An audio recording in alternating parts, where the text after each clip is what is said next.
3:32, and I'm calling this meeting to order, September 10th, 2020. And Chairman Garza, would you mind opening this up in invocation? Anybody can join and who wishes to. Thank you, Chairman Figueroa. Lord, we thank you for this day that you've blessed us with. We ask that you watch over our meeting today.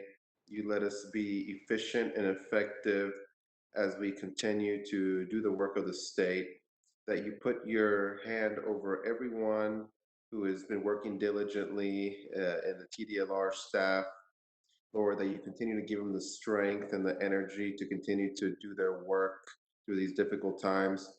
Lord, I pray for everyone, stakeholders of Tdlr, and all our great citizens who are affected by COVID, and those that are recovering, that you continue to heal our great state and our great nation, Lord, and that you continue to bless us moving forward in the right direction in everything that we do within Tdlr and outside of Tdlr. Lord, we thank you for this day you bless us with. In Jesus' name we pray, amen. Amen. Mr. Garza, I appreciate that. Tamla, will you please call roll? Yes, sir. Chairman Rick Figueroa. Here. Vice Chairman Tom Butler.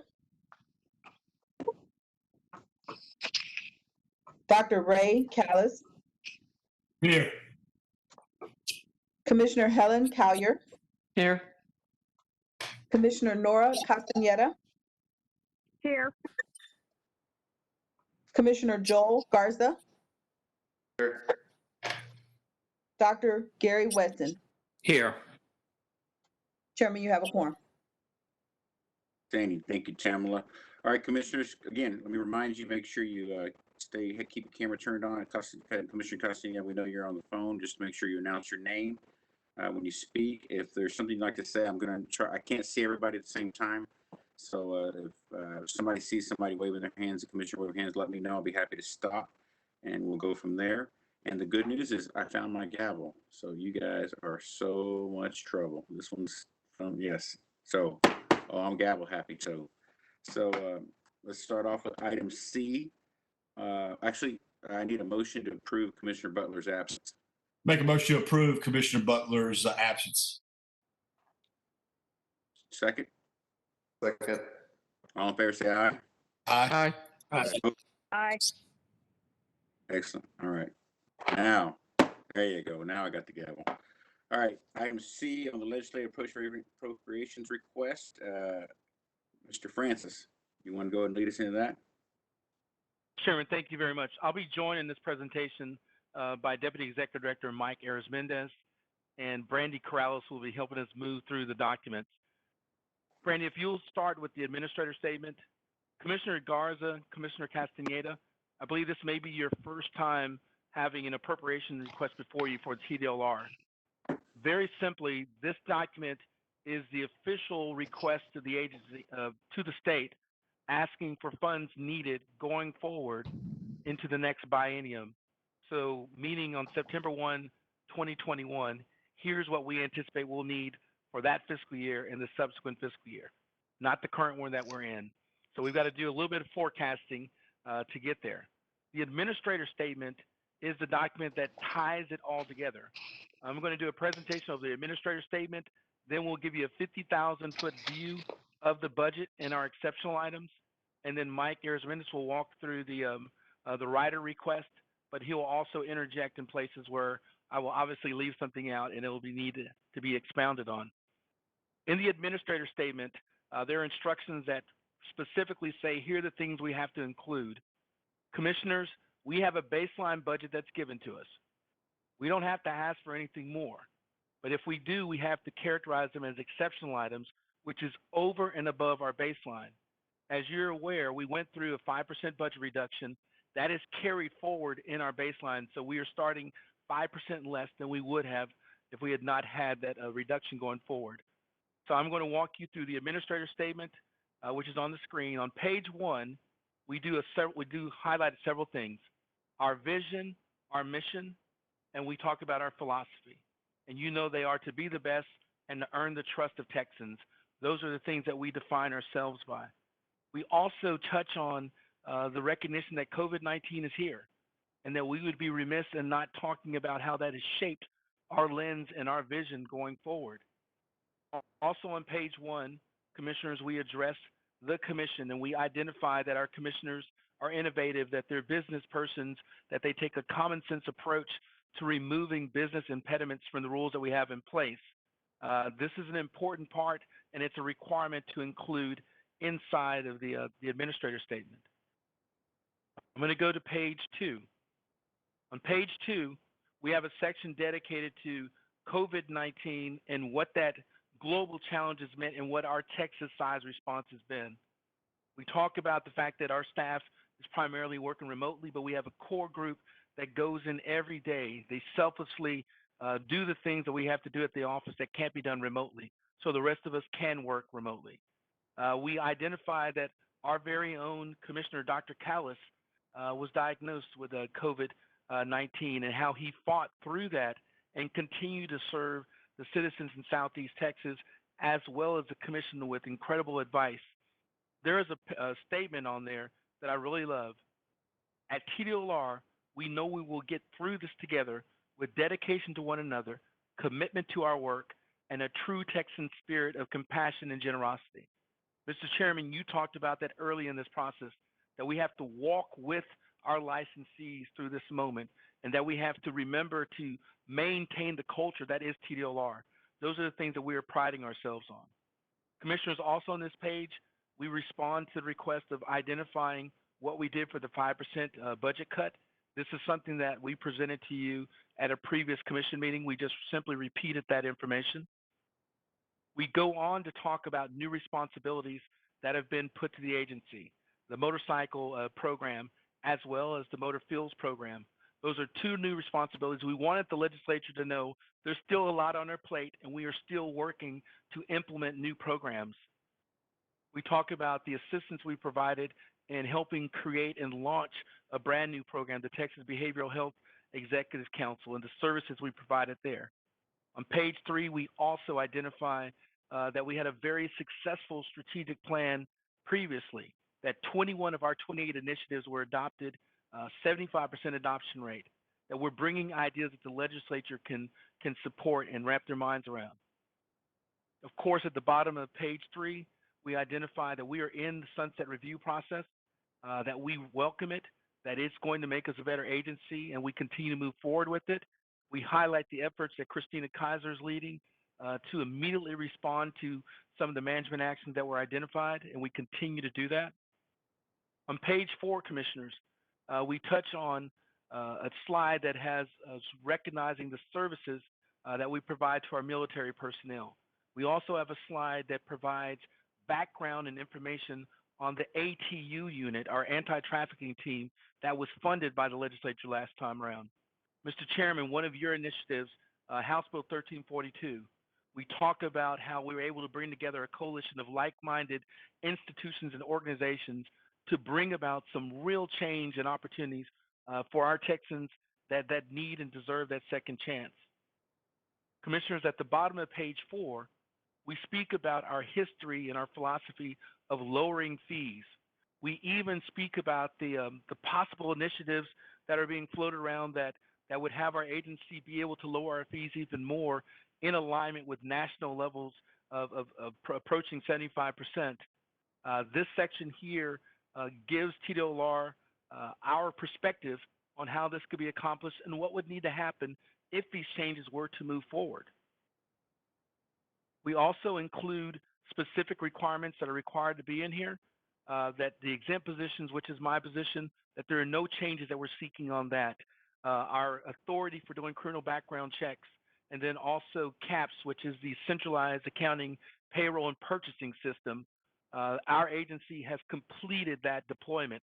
Some agencies have only done HR, some have only done purchasing. We have completed that deployment. Commissioners, I want to go quickly into the exceptional items. We have put them in priority order. Mr. Chairman, Dr. Callis, Dr. Wesson, Commissioner Collier and Garza, and Castaneda, our first priority is to get funding for phase 2 of our IT system. We are on target with phase 1. Phase 2 funding will allow us to do some very simple but important things. One, it's going to help us build an inspection component that does not exist today. It's going to allow us to integrate an inspection component for the third-party inspectors that ties into our system. It will eliminate through the vendor these one-time legacy systems for our industrialized housing and building program, for our tow and vehicle storage facilities program. This change, this phase 2, will not happen in a vacuum. The things that our staff is learning in phase 1, Mr. Chairman, we're going to be on 2 tracks. While the vendor is doing these elements in phase 2, our staff is going to be also migrating programs over from Tulip because we learned it from phase 1. So we're going to really compound our efforts and really move forward with that. Exceptional item number 2. This is simply asking the legislature to restore some of our 5% reduction, but for key areas. We want to make sure that we can do more and do better for our military staff and personnel. There was a report, and Mike, could you touch briefly on the report and how we're trying to turn that around for military spouses, please?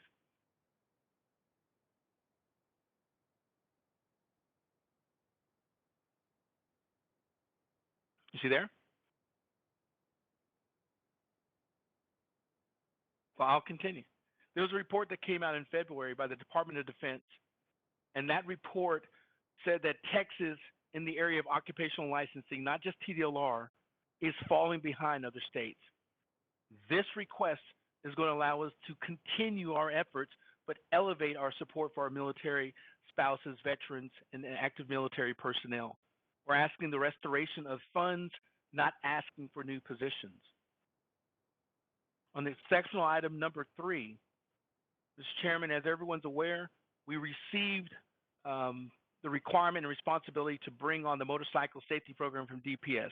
That started on September 1. As part of our 5% budget reduction, we froze 6 of the 9 positions that were given to us. We are simply asking that they restore funding for 3 of those positions that will allow us to be successful in implementing that program. Positions that will give us the ability to do audits, positions that will allow us to do the grants that are tied to that program. So it's an important piece of the puzzle. Good to have you back, Mike. Exceptional item number 4. This one is an interesting one. When you look at the motorcycle safety program, it is funded from a dedicated fund, Fund 501, where individuals who renew motorcycle licenses pay in $5 every time, and they've been paying in it for years. That fund is at $17 million. We are asking that they give us a portion of that, $750,000 a year, so that we can continue to do what the fund is set up for, to fund education elements, to fund research, and to fund awareness campaigns that will hopefully reduce the number of fatalities and accidents associated with motorcycle safety. So this is basically saying, give us money to draw down from that fund of $17 million to do what the fund was set up for. We think it's critical. We were talking to Dr. Callis. There may be some opportunities to get coalitions of medical associations that understand the severity of motorcycle accidents when they come into an emergency room and just the dire straits that those individuals are in. Exceptional item number 5. This is a strategic planning workforce development issue. Our agency, like every other state agency, when someone retires, we are required to pay them a lump sum for their annual leave that they have. If you look back over the last 2 fiscal years, we have paid out $303,000, $284,000 in lump sum payments. That comes straight out of our operational flow. Commissioner Garza, this isn't a separate fund. It is taking money out of the regular operations. It's challenging and it's very difficult. What we typically have to do is keep positions open for 3, 4, and 5 months to recoup that money. For succession planning, we're asking the legislature, very similar to what they've done for the pharmacy board, to give us funding to anticipate any retirements we may have in 2022 and 2023. We already know that there are at least 65 employees that are eligible to retire in that time period. We've done some research to determine about 30 or 40% of them will actually take us up on that. And if they do, we've identified the dollar amounts that would defray the cost, or more importantly, defray the interruption associated with them taking advantage of the retirement they've earned. Commissioners, those are the exceptional items that we want to go to the legislature with. I'm available to answer any questions. And Mike, I'm going to turn over the discussion of the 50,000 foot and the riders to you after these questions, if there are any.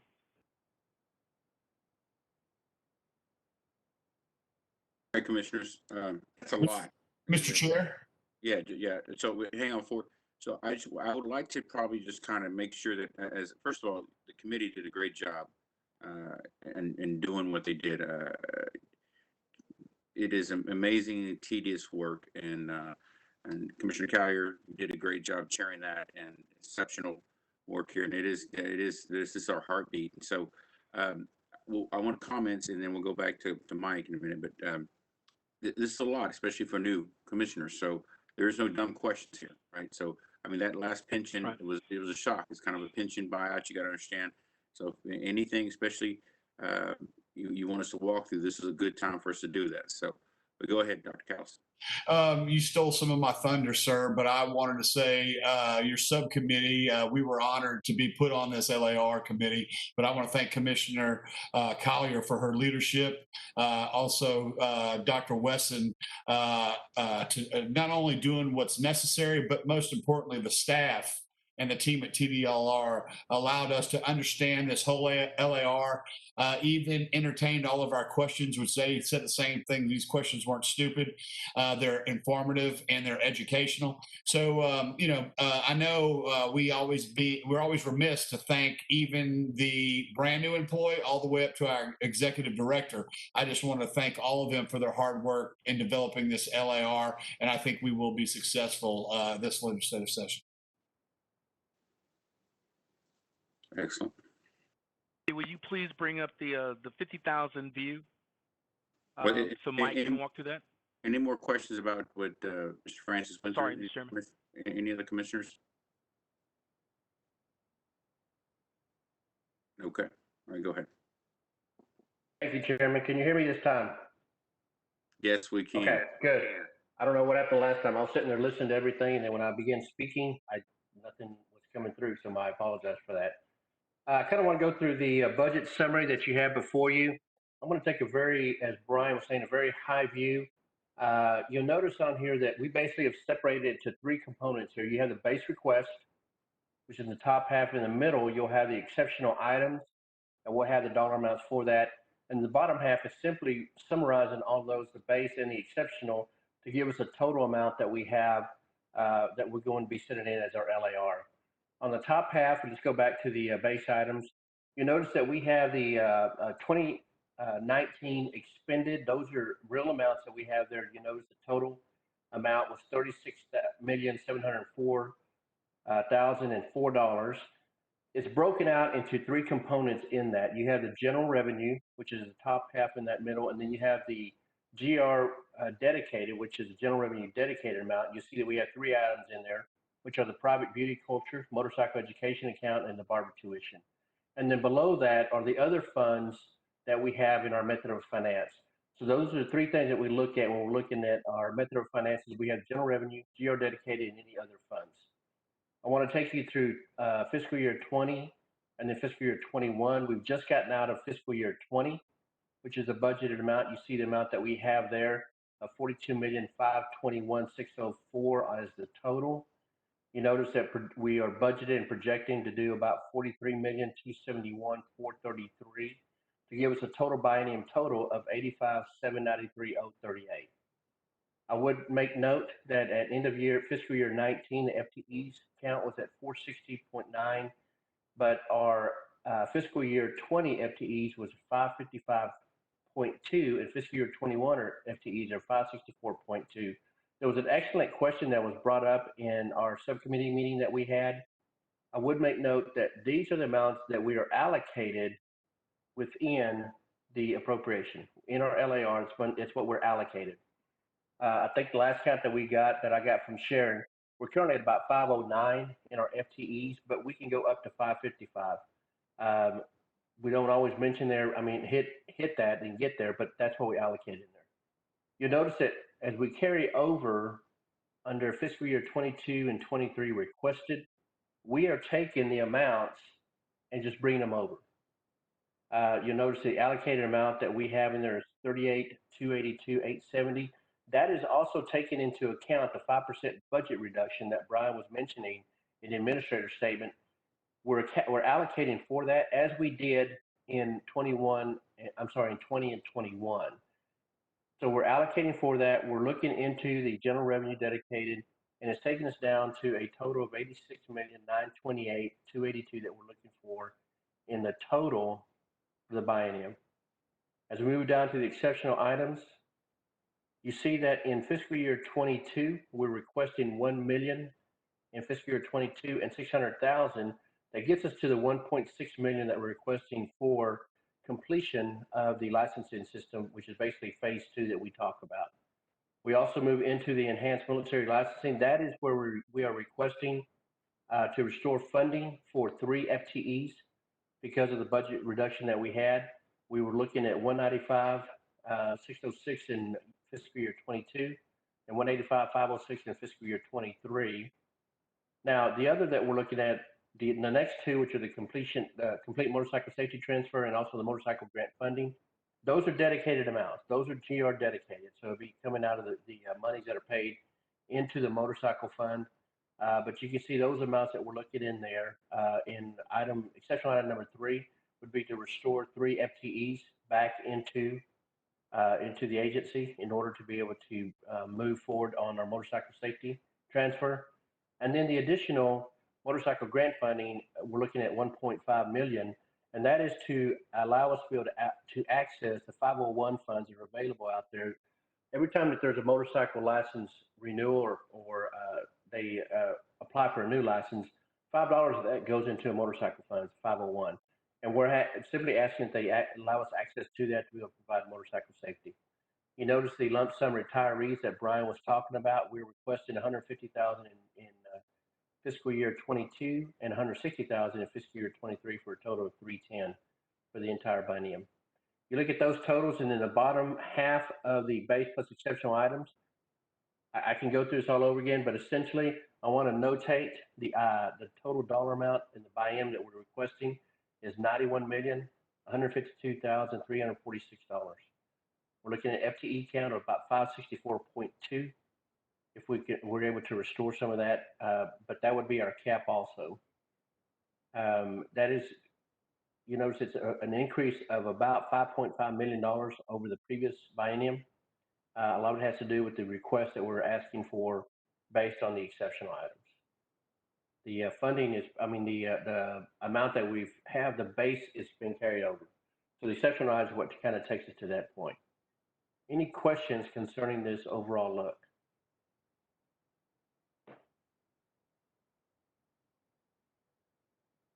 Okay. If there's no questions, Chairman. Excellent. Okay, guys, it's a lot of it. These budgets are every 2 years, so it's kind of a different way of thinking, which Right. is typical for government, not unusual. Mhm. So, so you have to do everything twice. But and I guess the biggest increase is the 4.2 million of exceptional items. That's the difference. That's what you told. That was the. That's the primary difference. Yes. Everything is reconciled to that. Okay. Right. If there's no other questions, we'll move on to the riders. I'll probably skim through that very quickly. Okay. But if we get to the riders, I just want to point out that the first 4 riders that you see there are essentially just changing the dates. We're changing the dates from 2020 and 2021 and reflecting the new biennium, which is 22 and 23. For the capital budget, the barber school tuition protection program, the private beauty school, and then also combative sports. The next item that we have on the rider reimbursement advisory committee, we currently not allocated any monies to be able to reimburse advisory board members. But what we are doing is we are adding auctioneers and motorcycle safety in the event that money is allocated for reimbursement to our advisory boards. So we're simply adding those 2 into the advisory board or advisory boards that would be eligible for reimbursement. The elevator appropriated receipts rider. Currently, what happens in their board or appropriated receipts, we're appropriated some money, but we end up having to collect in order to cover that. Anything that we have over that, we're able to use in the boiler program. The elevator program is not that way. In the elevator program, if we exceed what we've been allocated in our appropriation, then that money goes back. We're simply asking that we're able to take the excess money in the elevator program and use it for elevator program related expenditures is what we're looking for. And the human trafficking, we're simply asking that they allow us to go past the inspections and enforcement actions and they expand it out into the agency as a whole. The lump sum retiree, we've mentioned that already. And then, of course, the expended balances just allow us to be able to allocate monies in the grant funding that goes past one fiscal year to the next fiscal year, that we can carry that over. And that's what we have in the riders that we're going to be attaching to the LAR. And I'm available for any questions on that one as well.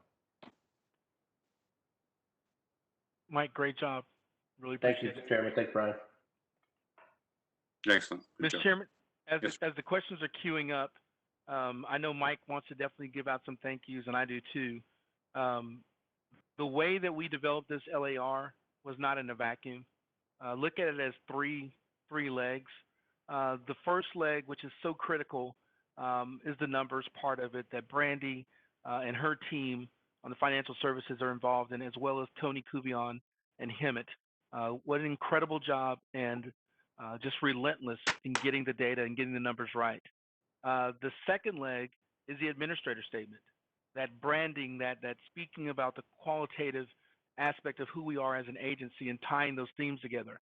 I called on Stephen Bruno to lead that team, and with Stephen Bruno, Jeff Kopis, Randy, Hemet Macon, Tony Kuvion, Mary Winston, David Gonzalez, they crafted a document, and then we did a full blitz review of word by word, going through it with the Deads and Brandy and other folks involved in it.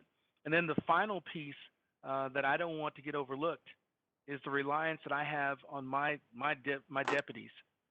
Those exceptional items didn't come out of Brian's head. They didn't come out of Brian's thoughts alone. It was Christina Kaiser coming with what she thought our priorities to be, and Mike bringing his to the table, and David, Randy, Brad, and Sharon in our Excel meetings. We wrestled with these different issues, and then we had a number of them brought up by Brandy and Hemet and Tony Kuvion, and that's how we ended up at this point here. How do we take issues and items to the legislature and saying, in this session that's going to be filled with major priorities, these should have equal weight as well. They are going to make Texas better, and they're going to make Tdlr better. So I just thank the staff for all the incredible hard work. Yvonne Campos is there, 1 in the morning, 2 in the morning, shooting documents and making sure that this thing happens the way it does. So I'm very grateful for their support. Mike, I'll turn it over to you, and then Chairman, it's back in your court, and Commissioner Colliers. Yes, thanks, Brian. Chairman, Commissioners, as I mentioned in our subgroup meeting that we had earlier, I cannot go without mentioning the work that's been done by the individuals here. From the standpoint of the LAR, I want to give a lot of credit, and actually all the credit would go to Brandy and Tony, Brandy Corrales, Tony Kuvion, and Hemet Macon for the work that they did on this. Primarily, we saw a lot going through with Brandy and Tony. They were working late into the evening, into the weekend, doing this. They make Brian and I look good. We come before you and we kind of give you a synopsis of what's going on and what is happening, but the reality is that they did all the work. We were simply transmitting to you what they gave us. You look at the LAR statement that was given as Brian was talking about the work that was done by Steve Bruno, Jeff Kopis, again, Hemet Macon was involved in that, Mary Winston, Tony, I believe, was involved in that. So there was a lot of communication going back and forth. So there's a lot of work that was going back and forth between the group that you saw in the LAR and the administrator statement.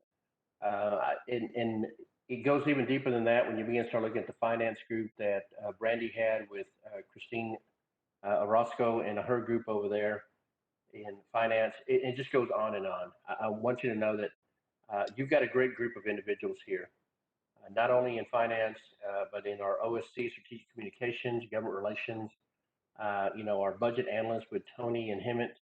I could just keep on going on forever, but I can tell you this one thing I guarantee you is that I will forget somebody. But just know that you've got a great group of folks here in this agency that are committed to Tdlr and committed to the state of Texas and citizens in Texas. So I want to give a special thanks to them for their work. Excellent. Brian, Mike, I can't tell you how great of a job you guys did. And again, these are trying times to say the least. So I know Commissioner Collier wants to say something, so we'll go there. We'll try to move forward. Commissioner Collier. Yeah, thank you, Mr. Chairman. I appreciate it, and I definitely want to extend my my thanks for the staff and of course the deputies and Brian for being focused on the mission, right? And that's exceptional service. That's keeping Texans first, and then making sure that we're all safe. And it takes commitment to do that repeatedly. And I'm so thankful and grateful for everyone's contributions, and so really appreciate that, because it allowed us on the subgroup, Mr. Chairman, to do what you asked us to do. So I appreciate that particular effort and ability to lead the subgroup. If you may, Mr. Chairman, I would like to make a motion, unless there's some other comments or statements. Yeah. So give Okay. me make sure that anybody else outside that work group, I want to make sure they have an opportunity to. Commissioner Castaneda, I know you're on the phone. I just want to make sure that we're not going beyond pace, because I know it's difficult to do that. So No, I'm good. I'm good. Okay. Okay. Excellent. And Commissioner Wesson. I'm good. Okay. Everybody's good. Garza. As well. Thank you, everyone. Outstanding. Okay. Commissioner Collier, go ahead.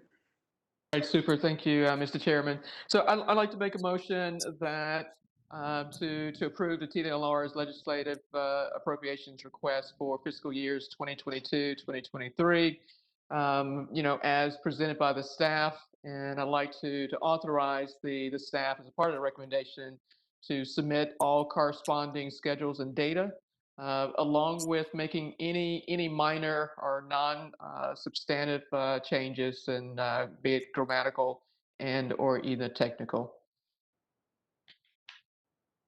Is there a second to that motion? Mr. Chairman, yes, there's a second, and can I have a friendly amendment to Commissioner Collier's motion that we take a roll call and document via electronic signatures, please, sir, that of yay or nays, please. That our electronic signatures will suffice. Yeah, we can add Yes, that. sir. Thank you. It's a good call, Commissioner Collier. All right. Any discussion? Excellent. Let's just go do a roll call vote. Tamla, please. Yes, sir. Dr. Ray Callis, Aye, yes. Commissioner Helen Collier, Aye.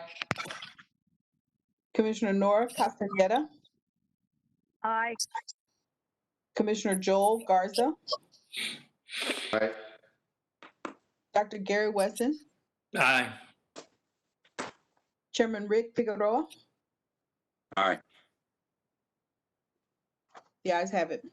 Excellent. All right, Commissioners, great job. Commissioner Collier, thank you for what you do.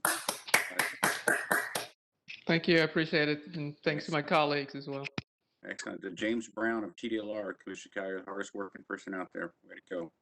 Good job. Good job. All right. We're going to public comment, if that's okay, Tamla. Can we do this? Yes, sir.